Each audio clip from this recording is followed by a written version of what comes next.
Google explains why Gemini overcorrected for diversity. If you're still using Apple iTunes to pay for Netflix, that is ending. And Doom on your robot lawnmower? Maybe. It's Tuesday, February 27th, and this is Engadget News.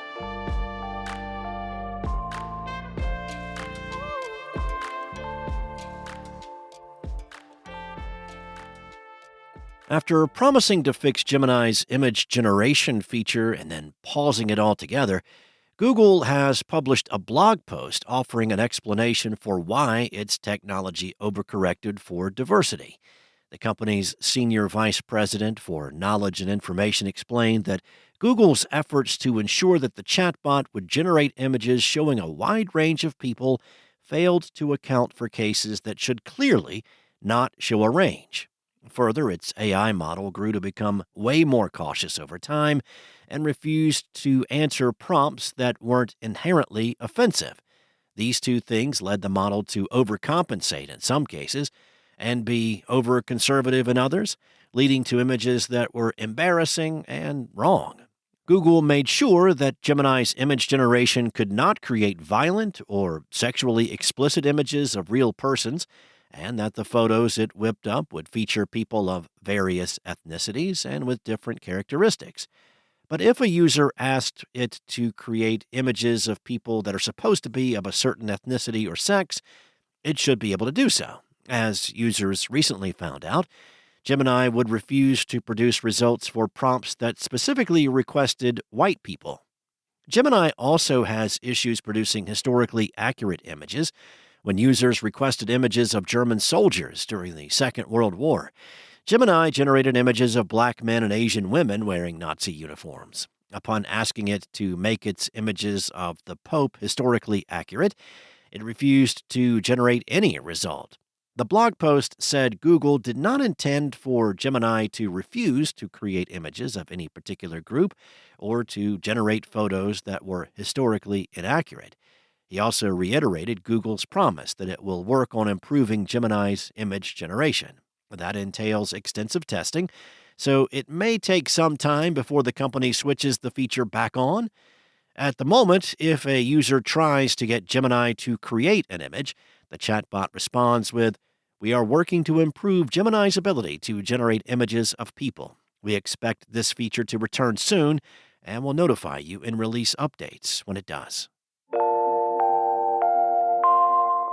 Those who've been paying their Netflix bill through iTunes over the past years will soon have to say goodbye to their lower discounted rates. The company has confirmed to The Verge that it has started removing users' access to their iTunes billing plan for the streaming service and will now have to pay the company directly using a credit or a debit card. Netflix stopped letting new customers sign up for in-app subscriptions on Apple devices back in 2018 to avoid giving Apple a commission. It allowed those who've already been paying through Apple to keep their payment preference, though, and at least one person said they were still enjoying the service's $10 a month price until they got booted off their grandfathered pricing. The company killed its $10 basic plan in the US and the UK last year, which used to be its cheapest ad-free option in the regions. After a price increase a few months following that event, new customers have had to pay at least $15.49 to get a viewing experience that's not interrupted by ads. The ad-supported option now sets them back $7 a month, while the premium tier that comes with support for 4 devices and Ultra HD now costs subscribers $23. Customers who used to pay through iTunes will now have to pay these prices. That is, if you still want to keep your subscriptions active. Now, come on. Did you think you've heard the last of Doom running on random stuff? Well, think again. Landscaping technology company Husqvarna just announced that the game will run on some of its robot lawnmowers. So you can mow down hellspawn just ahead of mowing down errant blades of grass. Here's the deal.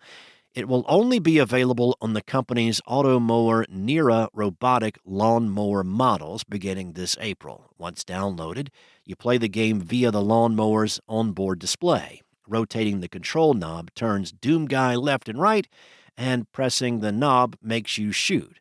Holding down the start button initiates forward movement. It's Doom, you know the drill. There are some caveats here, though. First of all, you have to sign up to download the software by September 9th. And alas, it will not be available for U.S. residents, despite Husqvarna making a concerted effort to sell more robot lawnmowers in the U.S. Finally, this is just the game running on the onboard display. It's not as if the mower turns your yard into an actual level with unwanted greenery representing demonic enemies. Still, it's always nice to see Doom continue to do its thing. The idea to make the shooter available to lawnmower enthusiasts came after a successful test run at the gaming event DreamHack Winter 2023, which was held in Sweden last December. This is just the latest example of Doom popping up where it shouldn't. We've seen it running on pregnancy tests, rat brain neurons, and even inside of other games like the sequel Doom 2 and Minecraft. Most recently, Doom was spotted running on actual gut bacteria with a frame rate so atrocious it would take 600 years to reach the ending. Thanks for listening. There's more to these stories and additional articles at Engadget.com. This episode featured journalism by Engadget contributors Mariella Moon and Lawrence Bonk and was produced by Spoken Layer. Enjoy your day. I'll be back tomorrow with more tech news from Engadget.